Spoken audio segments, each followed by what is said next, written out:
हाँ, आपकी आवाज मेरे से कमजोर है।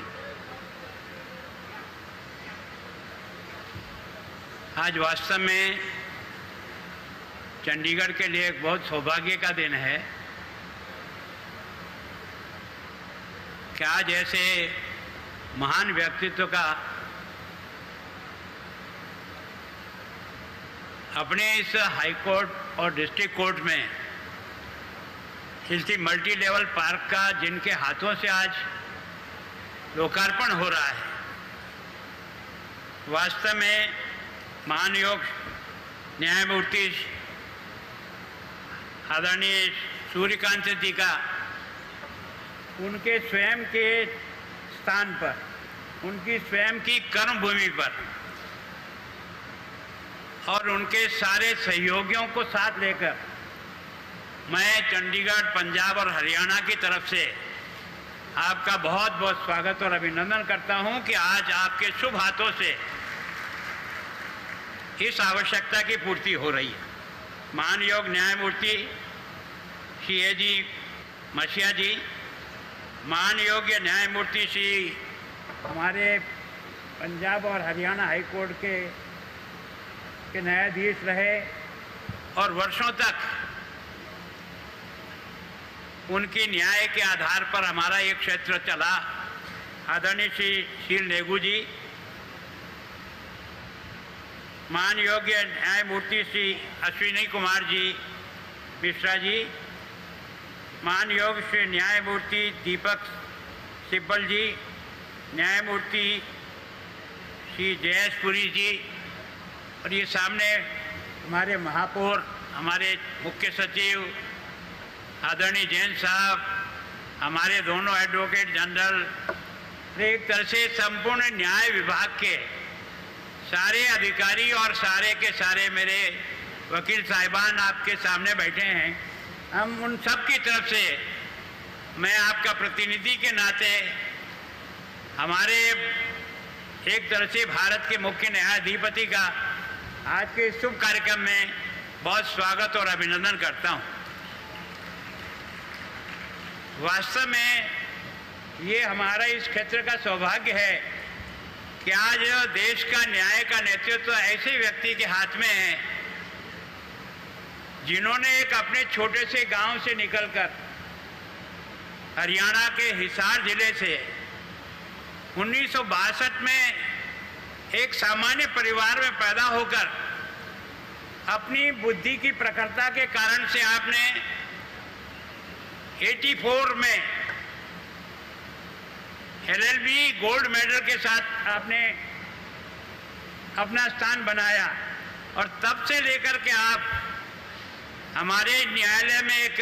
एडवोकेट के नाते इतनी लंबी यात्रा की है इस हरियाणा और पंजाब हाई कोर्ट की। मैं सोचता हूं कि इतनी लंबी यात्रा शायद ही किसी के भाग्य में लिखी हो। और उसके बाद 2004 में आप एक तरह से हमारे यहाँ के इसी हाई कोर्ट के जज बने और इसके बाद हिमाचल के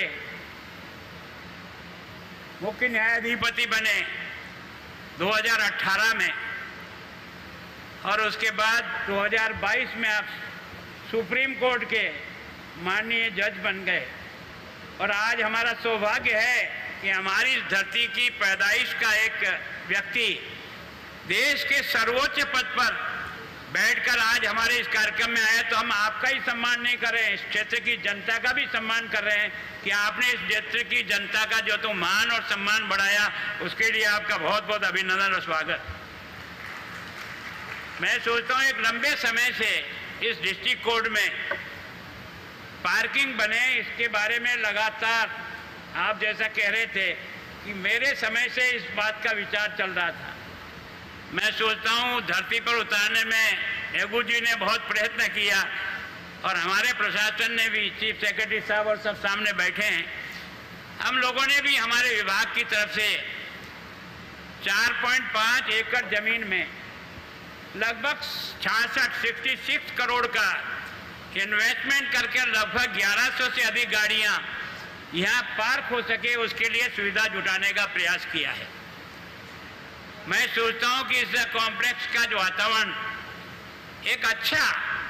और आने वाले लिटिगेंट को भी और हमारे सभी लॉयर बंधुओं को भी उचित स्थान और सम्मानपूर्वक पार्किंग करने की जगह मिले, उसके लिए प्रयास किया। और हमने यहाँ की हाई कोर्ट में भी 3.5 करोड़ रुपया खर्च करके ओपन पार्किंग प्लेस भी बनाया, जिसके कारण से कम वहाँ भी ये सुविधाएं मिल सके। मैं सोचता हूँ कि पार्किंग की सुविधा हमने जुटा दी, लेकिन इस पार्किंग का उपयोग सही ढंग से हो, इसके लिए भी आपको चिंता करनी पड़ी। कारण क्या है कि हमारे यहाँ चीज़ तो हम उपलब्ध करा देते हैं, लेकिन सब अपने आप में बहुत जल्दी रहते हैं, तो चाहे जहाँ खड़ा किया और चल दिया। अगर 100% ये पार्किंग में व्हीकल खड़े रहे, मेरा सुझाव है कि जज साहब के लिए बोलो मुकर्रर कर दो, यहीं खड़ा करेंगे जज साहब की कार। एडवोकेट भी जो है बराबर, मैं सोचता हूँ वो साल भर का जो कुछ भी पैसा लगता है एक साथ जमा करके अपनी अपनी पार्किंग की जगह तय कर दें, ताकि कम से कम उनको जा करके खड़ा करने में एक सिस्टम मिले। केवल और केवल आने जाने वाले जो लिटिगेंट हैं उनके लिए पार्किंग का जो कुछ भी व्यवस्था है वो पार्किंग वाले ही उसको चाबी पकड़ाएं और वही जाके खड़ी करें, और वापस जब लेने जाएं तो उसको वापस आकर के वो सुपुर्द कर दें। तब तो ये पार्किंग की व्यवस्था जो है ना वास्तव में माकूल होगी। मैं सोचता हूँ कि किसी भी वातावरण को बनाने के लिए, किसी भी कोर्ट का कैंपस को सुंदर बनाने के लिए अगर सबसे ज़्यादा सारा देश महसूस करता है वो पार्किंग की जगह का महसूस करता है। मैं सोचता हूँ कभी हमारी इस हाई कोर्ट में खाली 9 जजों की सीट थी, आज हमारे यहाँ 69 होगी और 85 सैंक्शन सूट है। मतलब इतनी बड़ी स्ट्रेंथ न्याय व्यवस्था के लिए जब आ रही है, तो चाहे वो डिस्ट्रिक्ट कोर्ट हो चाहे वो हाई कोर्ट हो, उसके लिए जिस प्रकार का इंफ्रास्ट्रक्चर चाहिए उसको बनाने में सबसे ज़्यादा मदद आप कर सकते हो। मैं सोचता हूँ हमारे वकीलों की तो इच्छा होती नहीं कि यहाँ से निकल के बाहर जाएं, पर मैं सोचता हूँ आज नहीं तो 20 साल बाद जाना तो पड़ेगा। ये जगह आपकी शायद आवश्यकता की पूर्ति 10 साल कर लेगी, 10 साल से आगे कर नहीं सकती। और मैं सोचता हूँ इस पर आप सब वकील बंधुओं से मेरी हाथ जोड़कर निवेदन है, ये शहर आपका ही है,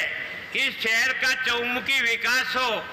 उसके लिए आप और हम सब मिलकर के विचार करें, तो मैं सोचता हूँ इसका हेरिटेज भी रहेगा। और हेरिटेज हमारे इतनी बड़ी आफत है कि हमको कोर्ट के अंदर अगर एक बरामदा भी बनाना हो ना, तो उसके लिए भी 50 बार ऊपर नीचे होना पड़ता है, तब जाकर के एक हमको बरामदा बनाने की स्वीकृति मिलती है। आज भी हमारा हाई कोर्ट का जो एक्सपेंशन है वो हेरिटेज कमेटी में जाकर के वहाँ इंतजार कर रहा है। तो मैं सोचता हूँ यह जो न्याय व्यवस्था है, भगवान की कृपा से हमने उन 3 कानूनों को बदला है जिन्होंने एक तरह से हमारे देश को पराधीन बनाकर रखा। हमारा उपयोग केवल और केवल दंड देने के लिए किया, हमने उसको न्याय के लिए बदल करके उस कानून को परिवर्तित किया। सीआरपीसी में परिवर्तन किया, साक्ष्य में परिवर्तन किया, और परिवर्तन ही नहीं किया तो हमने पुलिस को भी पाबंद किया है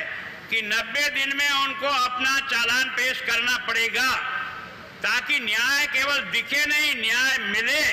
इस बात की प्राथमिकता आपने और मैंने सारी जिंदगी भाषण दे करके बात की है, लेकिन इसको धरती पर उतारने का प्रयास जो इन 3 कानूनों के द्वारा हुआ है, मैं आपको कह सकता हूं इन 3 कानूनों के लागू होने के बाद ये सौभाग्य को भी चंडीगढ़ को मिला कि देश के प्रधानमंत्री जी इन तीनों कानून को प्रारंभ करने का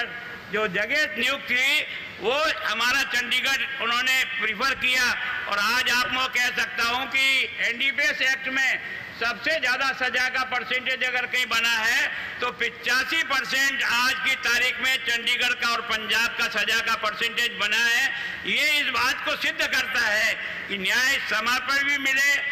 न्याय जो है ना एक तरह से न्याय की तरह से दिखे।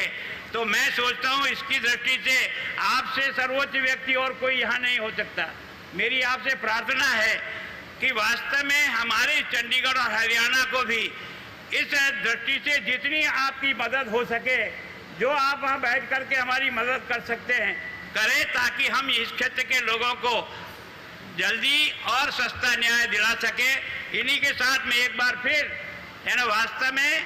हमें सबसे ज़्यादा खुशी तो उस दिन है जब मैंने आपको ये बात करने का प्रयास किया। मैंने कहा हमारा ये पार्किंग बना हुआ है, ये कोई बहुत ही अच्छा हो कि हमारे यहाँ के सूर्यकांत जी आकर के इसका लोकार्पण करें। तो जिन्होंने यहाँ वर्षों तक एक वकील के रूप में, एक जज के रूप में और एक न्याय की प्रक्रिया के रूप में जिन्होंने हमारा मार्गदर्शन किया, उनके हाथ से ये शुभारंभ हो तो आज हमारा सौभाग्य मिला। मैं आपका बहुत बहुत अभिनंदन करता हूं और यहाँ के सारे प्रशासनिक जो अधिकारी न्याय के, उन सब का भी सम्मान करता हूं कि आपने ये अवसर दिया हम सब लोगों को। आप सब बंधुओं का भी बहुत बहुत स्वागत, धन्यवाद। जय भारत।